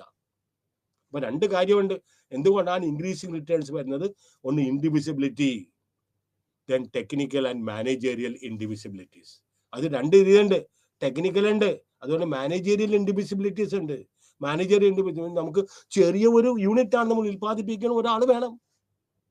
പർച്ചേസ് ചെയ്യാൻ അല്ലെങ്കിൽ ഒരാൾ തന്നെ അത് മാനേജ് ചെയ്യണം, അയാൾ തന്നെ പർച്ചേസ് ചെയ്യാൻ പോകണം, അയാൾ തന്നെ വിൽപ്പന സ്ഥലത്ത് ഇപ്പോൾ കാശ് മേടിക്കാൻ വേണ്ടി പോകണം. ഇങ്ങനെയുള്ള ബുദ്ധിമുട്ടുകൾ, പിന്നെ സൂപ്പർവിഷൻ നടത്തണം. It becomes very cumbersome. അപ്പൊ അവർക്ക് പോകാനായിട്ട് പറ്റില്ല. അപ്പൊ പ്രൊഡക്ഷൻ ഗണ്യമായിട്ട് കുറഞ്ഞു പോകും. ഇപ്പോ നമ്മൾ എന്തുകൊണ്ടാണ് ഇൻക്രീസിങ് റിട്ടേൺസ് വരുന്നത്? ഒന്ന് ഇൻഡിവിസിബിലിറ്റി, അത് ടെക്നിക്കൽ ഇൻഡിവിസിബിലിറ്റി ഉണ്ട്, മാനേജറിയൽ ഇൻഡിവിസിബിലിറ്റി ഉണ്ട്. Whether there is production. മനസ്സിലായോ? പ്രൊഡക്ഷൻ ഇല്ല എങ്കിൽ അടുത്ത ചാപ്റ്ററിൽ ഞാൻ പറഞ്ഞു വരും. ഇനി പ്രൊഡക്ഷൻ എന്തെങ്കിലും കാരണവശാൽ ലോക്കൗട്ട് വന്നു പ്രൊഡക്ഷൻ ഇല്ല എങ്കിലും മാനേജറിയൽ സ്റ്റാഫിന് ശമ്പളം കൊടുക്കണം. തൊഴിലാളികൾ എടുത്താൽ മാത്രമേ പ്രൊഡക്ഷൻ ഉണ്ടാവുള്ളൂ. തൊഴിലാളികൾ എടുക്കുന്നില്ല, കാരണം സ്ട്രൈക്കാണ്. പക്ഷെ മാനേജ്മെന്റ് സ്റ്റാഫിന് സ്ട്രൈക്ക് ആണെങ്കിൽ ശമ്പളം കൊടുത്തുകൊണ്ടിരിക്കണം. അടുത്ത ചാപ്റ്ററിൽ അടുത്ത ക്ലാസ്സിൽ ഞാൻ ഇത് പറഞ്ഞു തരാം. മനസ്സിലായോ? ഇനി അടുത്തത് കോൺസ്റ്റന്റ് റിട്ടേൺസ് ടു സ്കെയിൽ. 10% വർധനവ് വന്നിട്ടുണ്ടെങ്കിൽ ആദ്യത്തെ ക്ലാസ് കൊണ്ട് ഞാൻ പറയാം കോൺസ്റ്റന്റ്. ഒന്ന് രണ്ട് മൂന്നാമത്തെ ക്ലാസ് കൊണ്ട് ഞാൻ പറഞ്ഞു തന്നെ നിങ്ങൾക്ക് constant return scale, increase returns to scale, അല്ലെങ്കിൽ ഇങ്ങനെയുള്ള കാര്യങ്ങൾ പറഞ്ഞു തരാം. Same thing is repeated. അപ്പൊ increasing returns to scale can be obtained only up to a point. നമ്മൾ തുടർച്ചയായിട്ട് ലാൻഡിലൊക്കെ നമ്മൾ തുടർച്ചയായിട്ട് ഇൻക്രീസിംഗ് റിട്ടേൺസ് ഓഫ് സ്കെയിൽ നമുക്ക് ഇത് ചെയ്യാൻ പറ്റില്ല unless and until there is A change in the technology. അല്ലെങ്കിൽ ഉപയോഗിക്കുന്ന ഇൻപുട്ടിൽ വ്യത്യാസം വരണം. എന്തുകൊണ്ടാണ് നമുക്ക് ഗ്രീൻ റെവല്യൂഷൻ നമുക്ക് നേടിയെടുക്കാൻ സാധിച്ചത്? കാരണം എന്താണ്? നമ്മൾ അത്രയും നാള് നമ്മൾ ഉപയോഗിച്ചെന്ന് വെച്ചാൽ ടെക്നോളജിയിൽ മാറ്റം thorough change.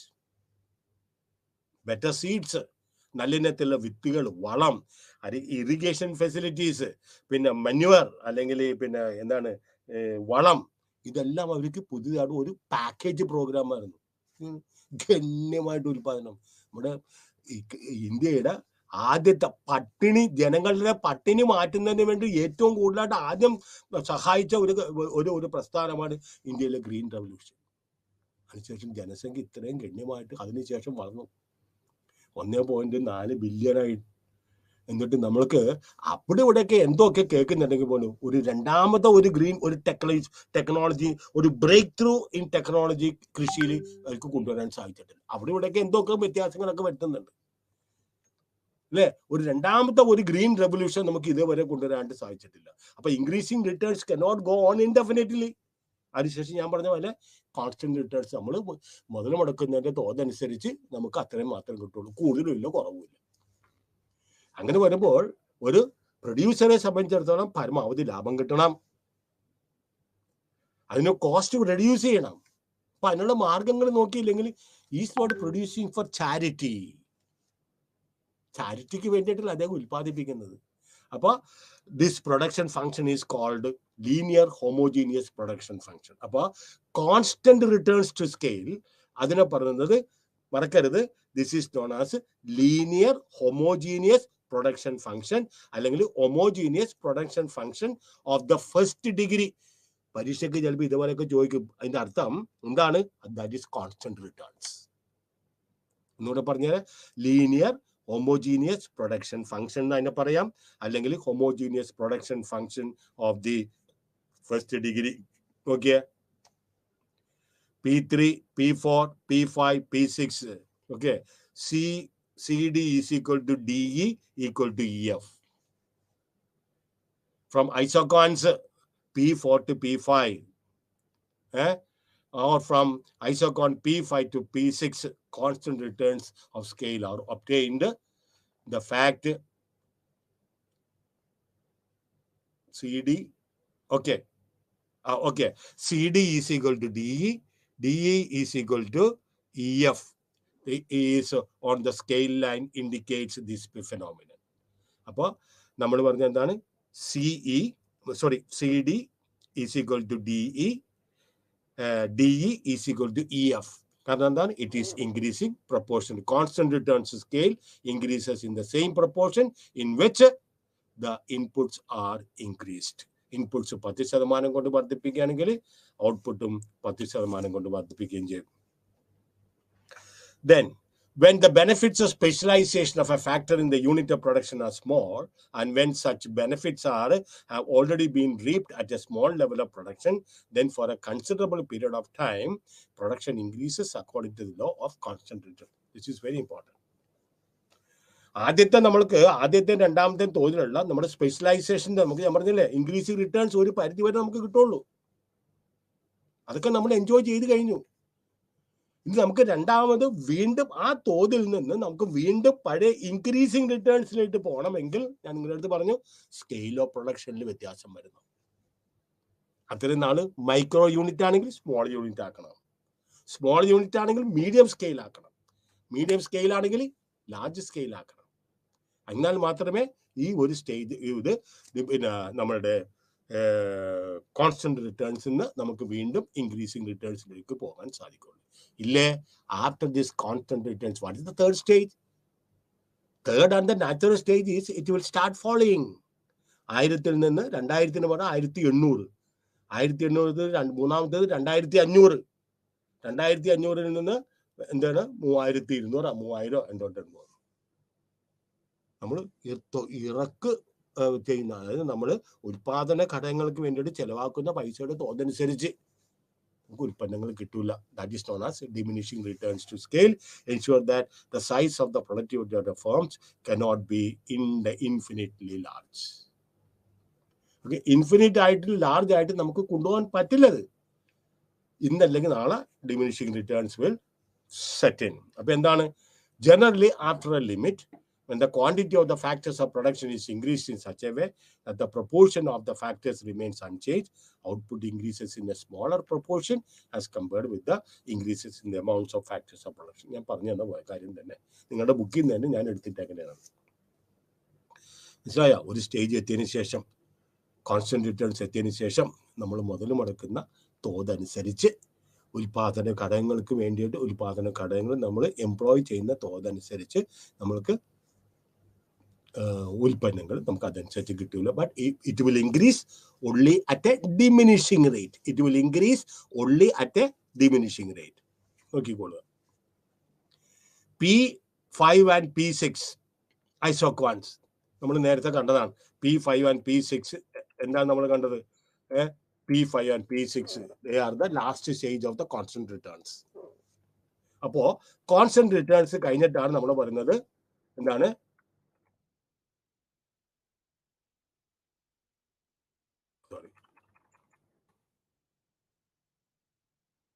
Constant returns to scale and P5 and P6. It is increasing. Double constant returns in P5, P6, P4, P3, P2. It is increasing on a constant returns. Okay. P6 and P7. It is increasing, but P7 letter increase. ചെറു കൂടുതലാണ്, കാര്യമായിട്ട് double ഒന്നുമില്ല. P7 നിന്ന് P8 പോകുന്നു, P8 നിന്ന് P9 പോകുന്നു, P9 നിന്ന് P10 പോകുന്നു. അപ്പൊ നമുക്ക് വർധനവുണ്ട്. വർദ്ധിക്കുന്ന തോത് നോക്കിയേ, 50, 60, 70, 80, 90, 100. എന്റെ അർത്ഥം എന്താണ് ഇവിടെ? മനസ്സിലായോ? 10 യൂണിറ്റ് ആണ് നമ്മുടെ വർധന. 50 നിന്ന് 60 കോൺസ്റ്റന്റ് റിട്ടേൺസ്. ആ 60 നിന്ന് 70 യൂണിറ്റ് നമ്മൾ ഉൽപാദനം വർദ്ധിപ്പിക്കണമെങ്കിൽ നമ്മൾ ഉപയോഗിക്കേണ്ടി വരുന്ന ഉൽപാദന ഘടകങ്ങൾ വളരെയധികം കൂടുതലാണ്. സോ ഓരോ യൂണിറ്റ് 50 നിന്ന് 60, 60 നിന്ന് 70 യൂണിറ്റ് ആയിട്ട് ഉൽപ്പാദിപ്പിക്കുമ്പോൾ ഉൽപാദന ഘടകങ്ങളുടെ തോത് കൂടും. അതനുസരിച്ച് റിട്ടേൺസ് നമുക്ക് കിട്ടുന്നില്ല. 70 നിന്ന് 80, 10 യൂണിറ്റ് ആണ് വർദ്ധിപ്പിക്കുന്നത്, പക്ഷെ ഉൽപാദന ഘടകങ്ങളുടെ തോത് അതിനെക്കാട്ടിയും കൂടുതലാണ്. അതനുസരിച്ച് റിട്ടേൺസ് കിട്ടുന്നില്ല അല്ലെ? 90 നിന്ന് 100 നോക്കിയേ. അപ്പൊ as you go on increasing, first we have the increasing returns, constant returns, and after that we will experience the situation of diminishing returns. Diminishing returns scale, output increases proportionally less than inputs. Economists do not agree on the causes which leads to operation of diminishing returns scale. കാരണം എന്താണ്? അവരെ സംബന്ധിച്ചിടത്തോളം ഒന്ന് enterprise, അതായത് short ടേമിലാണെങ്കിലും long ടേമിലാണെങ്കിലും ഒരു സാധാരണ ഒരു പ്രൊഡ്യൂസറിനെ സംബന്ധിച്ചിടത്തോളം പെട്ടെന്ന് അവരുടെ പ്ലാന്റിന്റെ size, plant and machinery, plant means കെട്ടിടവും അതിൻ്റെ അകത്തുള്ള മെഷീനറിയൊക്കെ ഓൾ ഓഫ് എ സഡൻ അവർക്ക് പെട്ടെന്ന് വ്യത്യാസം വരുത്താൻ പറ്റില്ല. Even in long term you go to FACT which is closer to my house. 46 തുടങ്ങിയ വ്യവസായ സ്ഥാപനമാണ്. ഇപ്പോഴും പഴയ മെഷീനറികൾ ഇപ്പോൾ അവിടെ അവർ അത് വെച്ചിട്ടൊക്കെ ഉൽപ്പാദിപ്പിക്കുന്നത്. എല്ലാം തന്നെ ഇല്ല, പുതിയ മെഷീനറി ഒക്കെ വന്നിട്ടുണ്ട്, പക്ഷെ എല്ലാം അവർക്ക് ഡിസ്കാർഡ് ചെയ്യാനായിട്ട് പറ്റിയിട്ടില്ല. അപ്പൊ it is not very easy. പ്രത്യേകിച്ച് പൊതുമേഖലാ സ്ഥാപനങ്ങളിലൊക്കെ ഒരു പ്ലാന്റ് ആൻഡ് മെഷീനറിയിൽ ഗണ്യമായിട്ടുള്ള വ്യത്യാസങ്ങൾ വരുത്തണമെങ്കിൽ, ഒരു കെട്ടിടത്തിനും അതിൻ്റെ അകത്തുള്ള മെഷീനറിയൊക്കെ ഗണ്യമായിട്ട് വ്യത്യാസങ്ങൾ വരുത്തണമെങ്കിൽ ഇഷ്ടംപോലെ ആളുകളുടെ അടുത്ത് കഴിഞ്ഞിട്ട് അവിടെ ചെന്നിട്ട് ഫയലുകൾ പോയിട്ട് നോ ഒബ്ജെക്ഷൻ മേടിക്കണം. It causes a lot of delay. ഇപ്പൊ പ്ലാന്റ് ആൻഡ് മെഷീനറി ചെറുതാണെന്ന് തോന്നിയാൽ പോലും പെട്ടെന്ന് ഷോർട്ട് ടൈമിൽ, പ്രത്യേകിച്ച് മീഡിയം ടൈമിൽ കുറച്ചും കൂടെ ബുദ്ധിമുട്ട്, ലോങ് ടൈമിൽ കുറച്ചും കൂടെ കൂടുതൽ ബുദ്ധിമുട്ടായിരിക്കും. കാരണം എന്താണ്? We need capital. കുറച്ച് നാൾ ഉപയോഗിച്ചതിന് ശേഷം അത് വലിച്ചെറിഞ്ഞ് കളയാൻ പറ്റൂല.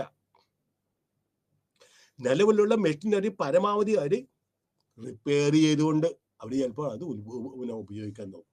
അല്ലെങ്കിൽ അതിന് പകരമായിട്ട് ഉപയോഗിക്കുന്ന അതേ തരത്തിലുള്ളവർ ബെറ്റർ അല്ല. കാരണം വി കനോട്ട് അഫോർഡ് ദാറ്റ്. ഇതെല്ലാം മേടിക്കുമ്പോൾ hefty amount will have to be spend. അപ്പൊ അവർക്ക് കോസ്റ്റ് ഓഫ് പ്രൊഡക്ഷൻ കുറക്കാനായിട്ട് സാധിക്കില്ല. ഞാൻ പറഞ്ഞില്ല, production no economist or no producer undertakes production for charity.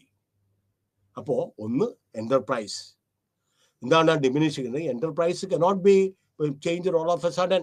രണ്ടാമത് മാനേജറിയൽ ഡിഫിക്കൽട്ടി ഞാൻ രണ്ടാമത് പറഞ്ഞു കഴിഞ്ഞു. As the plant and the machinery size of the plant expands, it becomes difficult for one person to control everything. അപ്പൊ നമുക്ക് different രീതിയിലുള്ള managerial difficulties വരും. അത് ഒഴിവാക്കുന്നതിന് വേണ്ടിയിട്ട് നമുക്ക് ഇന്നിപ്പോ ഒരു സാധാരണ ഒരു കമ്പനി ചെന്നിട്ടുണ്ടെങ്കിൽ നമുക്ക് മാനേജർ, DG, മറ്റൊരു CMD എല്ലാം ഉണ്ട്. ഇത് കൂടാതെ ഒരു ലോവർ ലെവലിൽ നമുക്ക് പർച്ചേസിംഗ് മാനേജർ ഉണ്ട്, സെയിൽസ് മാനേജർ ഉണ്ട്, HR മാനേജർ ഉണ്ട്. പറഞ്ഞ മനസ്സിലായോ? പിന്നെ IT റിലേറ്റഡ് ആയിട്ട് കാര്യങ്ങൾ നോക്കാനായിട്ട് മാനേജർ ഉണ്ട്, ടെക്നിക്കൽ മാനേജേഴ്സ് ഉണ്ട്. There are a number of managers who are managing the business. ഇവരെല്ലാം they don't come for free of they don't come for charity. അത് വെറുതെ വരുന്നതല്ല. They have to be paid immensely. They have to be paid.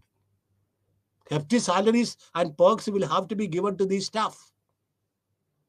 അങ്ങനെ ഒരു വീണ്ടും cost reduction ഗണ്യമായിട്ട് കുറഞ്ഞു വരും. എന്തുകൊണ്ടാണ് നമുക്ക് ഡിമിനിഷിംഗ് റിട്ടേൺസ്? ഒന്ന് എന്റർപ്രൈസ്, നമ്മൾ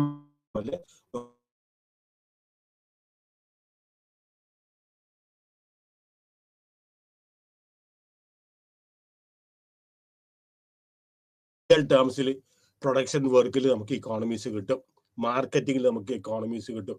വൻ തോതിൽ നമ്മൾ പ്രൊഡ്യൂസ് ചെയ്യുമ്പോൾ നമുക്ക് അതിനനുസരിച്ചുള്ള കുറെ ഇക്കോണമീസ് കിട്ടും. എന്തെല്ലാമാണ് വൻ തോതിൽ നമ്മൾ വലിയ തോതിൽ നമ്മൾ പ്രൊഡ്യൂസ് ചെയ്യുമ്പോൾ നമുക്ക് ധാരാളമായിട്ട് ഞാൻ പറഞ്ഞ പോലെ നമുക്ക് ഡിവിഷൻ ഓഫ് ലേബർ കൊണ്ടുവരാം, നിലവിലുള്ള മെഷീനറിയൊക്കെ ഫുൾ കപ്പാസിറ്റിയിൽ വർക്ക് ചെയ്യാം.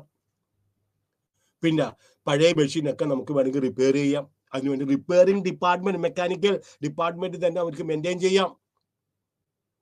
ഡിവിഷണൽ ലേബർ കൊണ്ടുവരാം. ട്രാൻസ്പോർട്ടേഷൻ സ്വന്തമായിട്ടുള്ള കാര്യങ്ങളൊക്കെ അവർക്ക് കൊണ്ടുവരാം. പിന്നെ by products and that is very important. ഈ വൻകിട വ്യവസായ സ്ഥാപനങ്ങളുടെ പിന്നെ ബൈ പ്രൊഡക്ട്സ് ആണ് ചെറുകിട വ്യവസായ സ്ഥാപനങ്ങളുടെ പിന്നെ ഇൻപുട്ടുകൾ എന്ന് പറയുന്നത്. Sugar, let us take the case of sugar. Sugar ഉൽപ്പാദിപ്പിച്ച ശേഷം അതിന്റെ മൊളാസസ് ഉണ്ട്. ആ മൊളാസസ് ഉപയോഗിച്ചാണ് അവർ എത്തനോൾ ഉൽപ്പാദിപ്പിക്കുന്നത്. മനസ്സിലായോ? അതുപോലെ മറ്റേ സ്പിരിറ്റ് ഉൽപ്പാദിപ്പിക്കുന്നത്. അപ്പൊ സ്പിരിറ്റ് ഉൽപ്പാദിപ്പിക്കാണ്ട് എത്തനോൾ ഉൽപ്പാദിപ്പിക്കാനായിട്ട് വേറെ റോ മെറ്റീരിയൽ ഇല്ല. അപ്പൊ പല വൻകിട വ്യവസായ സ്ഥാപനങ്ങളുടെ പിന്നെ ബൈ പ്രൊഡക്ട്സ്, വേസ്റ്റ് ആയിട്ട് പോകുന്ന ബൈ പ്രൊഡക്ട്സുകൾ ആണ് പല പല വ്യവസായ സ്ഥാപനങ്ങളുടെയും പിന്നെ മീഡിയം സൈസ് ആയിട്ട് വ്യവസായ സ്ഥാപനങ്ങളുടെ ഇൻപുട്ടുകൾ. കായംകുളത്ത് NTPC ഉണ്ട്. അവിടെ ആദ്യം ഉപയോഗിച്ചത് അതിന് കോളാണ്. ഈ കോൾ ഉപയോഗിച്ചതിന് ശേഷം അതിൻ്റെ ബാക്കി ഇത് വരും, വേസ്റ്റ് ആയിട്ട് വരും. ഈ വേസ്റ്റ് ഇങ്ങനെ കുന്നുകൂടി കിടക്കണേ, ആഷ് പോലെ ചാരമാണത്, അതിങ്ങനെ കുന്നുകൂടി കിടക്കണേ. ഇതാവും വേണ്ട രീതിയിലുള്ള ടെക്നോളജിയിൽ നമുക്ക് ഉപയോഗിക്കാം. ജപ്പാൻകാർ ചോദിച്ചു ഞങ്ങളിത് കൊണ്ടുപോയിക്കോട്ടെ എന്ന് ചോദിച്ചു. കൊടുക്കുന്നില്ല, അവർക്ക് പേടിയാ. കാരണം ഇവിടുന്ന് സാധനം കൊണ്ടുപോയിട്ട് അവിടെ കൊണ്ട് അവര് എന്തെങ്കിലും അത് പ്രോസസ് ചെയ്ത് ബ്രിക്സ് ആക്കിയോ മറ്റേതെങ്കിലും രൂപത്തിലാക്കിയിട്ട് തിരിച്ച് ഇന്ത്യയിലേക്ക് തന്നെ അവര് കയറ്റി അടക്കും. പറഞ്ഞ മനസ്സിലായോ? അപ്പൊ പല പല ഉൽപ്പന്നങ്ങളുടെയും അതുകൊണ്ടാണ് ഞാൻ ഈ ഏലൂർ മേഖലയുടെ കാര്യങ്ങൾ പറഞ്ഞപ്പോൾ പല വ്യവസായ സ്ഥാപനങ്ങളുണ്ട്. അവിടെ അമോണിയ ഉൽപ്പാദിപ്പിക്കുന്നുണ്ട്, പൊട്ടാഷ്യം ഉൽപ്പാദിപ്പിക്കുന്നുണ്ട്, ആസിഡ് ഉൽപ്പാദിപ്പിക്കുന്നുണ്ട്. അപ്പോൾ പല കമ്പനികൾക്കും ചില കമ്പനികൾക്ക് ആസിഡാണ് അവരുടെ പ്രധാനമായിട്ടുള്ള ഇൻപുട്ട്. അത് മറ്റു വ്യവസായ സ്ഥാപനങ്ങളുടെ ഔട്ട്പുട്ടായി. So the input output relationship is very high. Marketing, management, ട്രാൻസ്പോർട്ടിന് വേണ്ടി എനിക്ക് വേണമെങ്കിൽ നമുക്ക് സ്വന്തമായിട്ട് വേണമെങ്കിൽ ട്രാൻസ്പോർട്ടേഷൻ കൊടുക്കാം. സ്വന്തമായിട്ട് നമുക്ക് വേണമെങ്കിൽ വെയർ ഹൗസസ് ഉണ്ടാക്കാം. കുറച്ചാണെങ്കിലും ഒരു വെയർ ഹൗസ് ഉണ്ടാക്കി വെയർ ഹൗസ് പ്രൊഡക്ഷൻ വർദ്ധിക്കുന്നതനുസരിച്ച് വെയർ ഹൗസിന്റെ സൈസ് നമുക്ക് ഗണ്യമായിട്ട് വർദ്ധിപ്പിക്കുകയും ചെയ്യാം. ഇതെല്ലാം നമുക്ക് കിട്ടുന്ന ഇക്കോണമീസ്. ട്രക്കുകൾ ഉപയോഗിച്ചിട്ട് ഞാൻ കഴിഞ്ഞ ദിവസം ഈ കൊച്ചി ഏരിയയിൽ കൂടി പോയ സമയത്ത് IPL പോയതാണ്. അപ്പൊ ആ സമയത്ത് അവർ പറയും, ഞാനൊരു ഷിപ്പ്, വലിയൊരു ഷിപ്പ്, അൾട്രാടെക് സിമെന്റ്, അതുകൊണ്ട് സിംഗപ്പൂരിൽ നിന്ന് വരുന്ന ഇതുണ്ട്. അത് ഒരു ചാക്ക ഒരു ലോറി കൊണ്ടുവന്നിട്ടുണ്ടെങ്കിൽ എന്തുമാത്രം ചെലവാകും. Now the water transport is there. Almost all the raw materials and the finished products are taken through waterways, which is the cheapest. കാര്യമായിട്ട് ഒരു ചെലവുമില്ല, കുറച്ച് ഡീസൽ കാശ് അതിന് വേണ്ടിയിട്ട് മാത്രം. മനസ്സിലായോ? 10-100 ലോറികൾക്ക് കൊണ്ടുപോകുന്ന സാധനങ്ങളാണ് ഒറ്റ ഈ കണ്ടെയ്നറിനകത്ത് കൊണ്ടുപോകുന്നത്. ഇത് through waterways. No road congestion, no pollution. So many other advantages. Transportation facilities. ഇനി പെക്യൂണിയറി ഫെസിലിറ്റീസ് ഉണ്ട്. പെക്യൂണിയറി ധനപരമായിട്ടുള്ള ലാഭങ്ങൾ. എന്താണ് ധനപരമായിട്ടുള്ള ലാഭം എന്ന് പറയുന്നുണ്ടെങ്കിൽ, കാരണം നമ്മുടെ ഇൻപുട്സ് പറ്റിച്ചുകൊണ്ട് പോയിട്ടുണ്ട്. അപ്പൊ availability of finance at cheaper rate of interest, then saving on advertisements. ഒരു 5 പ്രൊഡക്റ്റ് ഉണ്ടെങ്കിലും 1000 പ്രൊഡക്റ്റ് ഉണ്ടെങ്കിലും അഡ്വർടൈസ്മെന്റ് ഒരേ ചെലവാണ്. ഇതെല്ലാമാണ് നമ്മൾ പെക്യൂണിയറി അല്ലെങ്കിൽ money terms. Those economies which accrue to a firm not due to its own operations but due to the operations of other firms are termed as externally. ഇനി ഒരു company TCC ഉണ്ട്, അതിലൂടെ Cochin ship yard ഉണ്ട്, അതിന്റെ അപ്പുറത്ത് Cochin port ഉണ്ട്. മനസ്സിലായോ? അങ്ങോട്ട് പോകുന്ന എല്ലാ കണ്ടെയ്നറും ഇങ്ങനത്തെ കാര്യങ്ങളൊക്കെ ഒരു റൂട്ട്. കൊച്ചിൻ ഷിപ്പ് യാർഡിലേക്ക് നമുക്ക് ഒരു പ്രത്യേക റെയിലുണ്ട് സാധനങ്ങളെ കൊണ്ടുപോകുന്നതിന് വേണ്ടിയിട്ട്. അതുപോലെ കൊച്ചിൻ പോർട്ടിലേക്ക് പ്രത്യേക റെയിലുണ്ട്. ഇതെല്ലാം ട്രാൻസ്പോർട്ടേഷൻ കോസ്റ്റ് ഗണ്യമായിട്ട് കുറയും. ട്രാൻസ്പോർട്ടേഷൻ കോസ്റ്റ് ഗണ്യമായിട്ട് കുറയും. അപ്പോ ചില വ്യവസായ സ്ഥാപനങ്ങൾ, ഉദാഹരണമായിട്ട് റിമോട്ട് ഏരിയയിൽ ഒരു വ്യവസായ സ്ഥാപനം അല്ലെങ്കിൽ, അപ്പൊ അവിടെ കുറെ മറ്റു ചെറിയ ചെറിയ വ്യവസായ സ്ഥാപനങ്ങൾ വരും. പറഞ്ഞ മനസ്സിലായോ? അപ്പൊ അവിടെ നല്ല റോഡ് വരും, സ്കൂളുകൾ വരും, കോളേജസ് വരും, എന്റർടൈൻമെന്റ് വരും. മനസ്സിലായോ? കുറെ ആളുകൾ അവിടെ നിന്ന് താമസിക്കും. അങ്ങനെ വരുമ്പോൾ ആ സ്ഥലം ഗണ്യമായിട്ട് പുരോഗമിക്കും. ഇല്ലെങ്കിലോ ആ ഏത് വ്യവസായ സ്ഥാപനമാണ് അവിടെ കൊണ്ടുപോയി സ്ഥാപിച്ചത്, അവർ തന്നെ ഇതെല്ലാം വഹിക്കേണ്ടി വരും, ഈ ചെലവെല്ലാം വഹിക്കേണ്ടി വരും. ഇതൊക്കെ പറയുന്നത് എക്സ്റ്റേണൽ ഇക്കോണമീസ്. അവരുടെ പ്രയത്നം കൊണ്ട് കിട്ടാത്ത ചില നേട്ടങ്ങളെ പറയുന്നത് എക്സ്റ്റേണൽ എക്കോണമീസ് എന്ന് പറയുന്നത്.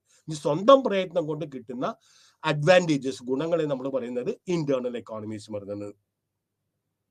Then real internal economies of scale. ഏതൊക്കെയാണ് real internal economies of scale എന്ന് പറഞ്ഞിട്ടുണ്ടെങ്കിൽ, ഓക്കെ, ഒന്ന് ഞാൻ പറഞ്ഞു, these economies accrue in the form of savings. ഏതൊക്കെയാണ്? അതായത് ഒന്ന് പ്രൊഡക്ഷൻ ഇക്കോണമീസ് ഞാൻ പറഞ്ഞു, സെല്ലിംഗ് ആൻഡ് മാർക്കറ്റിംഗ് ഇക്കോണമീസ് അത് ഞാൻ പറഞ്ഞു, മാനേജറിയൽ എക്കോണമീസ് ഞാൻ പറഞ്ഞു, ഇക്കോണമീസ് ഓഫ് ട്രാൻസ്പോർട്ടേഷൻ, സ്റ്റോറേജ്, ഇത് കാര്യങ്ങളെല്ലാം ഞാൻ നിങ്ങൾക്ക് പറഞ്ഞു തന്നിട്ടുള്ളതാണ്.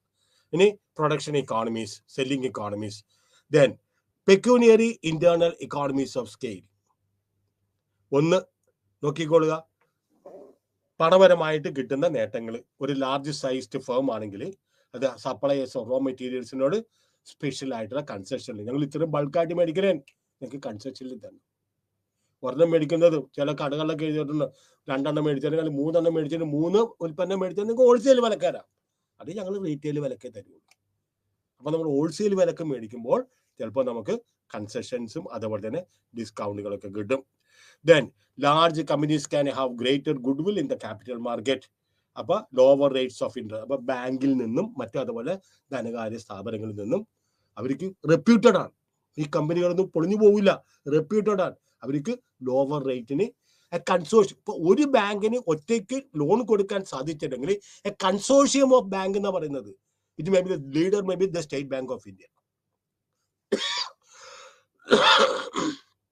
സ്റ്റേറ്റ് ബാങ്ക് ഓഫ് ഇന്ത്യയും ബാങ്ക് ഓഫ് ബറോഡയും യൂണിയൻ ബാങ്കും പഞ്ചാബ് നാഷണൽ ബാങ്കും ICICI ബാങ്ക്, ഇതുപോലെ 5-6 ബാങ്കുകളോട് കൂടിയിട്ട് ഏതെങ്കിലും ഒരു പ്രോജക്റ്റിന് വേണ്ടിയിട്ട് അവർ ലോൺ കൊടുക്കും. അത് അപ്പൊ that will be given at lower rates of interest. കാരണം എന്താണ്? അവരുടെ ഗുഡ്വിൽ ഈസ് വെരി ഹൈ, അവരുടെ reputation is very high. Then transport companies are also willing to provide discounts and concessions. The cargo is substantially large. ഒന്നിച്ച് ബൾക്കായിട്ട് കൊണ്ടുപോകുമ്പോൾ അവർ പറയും, ശരി, ഞങ്ങൾ ഇത്രയും പൈസ നിങ്ങൾക്ക് കുറച്ച് തന്നേക്കാം. Then the firm is required to spend large amount on advertising. Advertisement cost നമുക്കറിയാം. കാരണം ഇന്ന് അഡ്വർടൈസ്മെന്റിന് ഇതിൽ കൊടുക്കാത്ത ഒരു സാധനത്തിനും, നിങ്ങൾക്കറിയാം പണ്ട് ഡൈനോറ ടിവിയും വീഡിയോകോൺ ടിവിയും മറ്റതും മറിച്ചതും, അതുപോലെ തന്നെ നിർമ്മട വാഷിംഗ് പൗഡർ നിർമ്മ, അവർ മാത്രമായിട്ട് ക്രിക്കറ്റ് മാച്ച് സ്പോൺസർ ചെയ്തിട്ടുണ്ട് പണ്ട്. വാഷിംഗ് പൗഡർ നിർമ്മ ഏത് കുട്ടികളുടെ മനസ്സിൽ ആദ്യമായിട്ട് കൊച്ചു കുട്ടികൾ പോലും വഴിയിൽ കൂടി നടന്നു പോകുന്ന വാഷിംഗ് പൗഡർ നിർമ്മട പാട്ടാണ്. ഇപ്പൊ ആ ഒരു പ്രൊഡക്റ്റിന്റെ കാരണം എന്താണ്? അഡ്വർടൈസ്മെന്റ് ആണ്. ജനങ്ങളുടെ മനസ്സിലിരിക്കുന്ന അഡ്വർടൈസ്മെന്റ് ആണ്. You go to the market, എന്തിന്റെ ലക്ഷ്യം വെച്ചിട്ട് അഡ്വർടൈസ്മെന്റ് കണ്ടോണ്ടാണ് ഇന്ന സാധനം അവിടെ കിട്ടും, ഇന്ന സാധനം ഇവിടെ കിട്ടും. ഓക്കെ, ഇതിനകത്ത് ഇത് വരും. Then internal diseconomies. എന്താണ് ഇന്റേണൽ ഡിസെക്കോണമീസ്?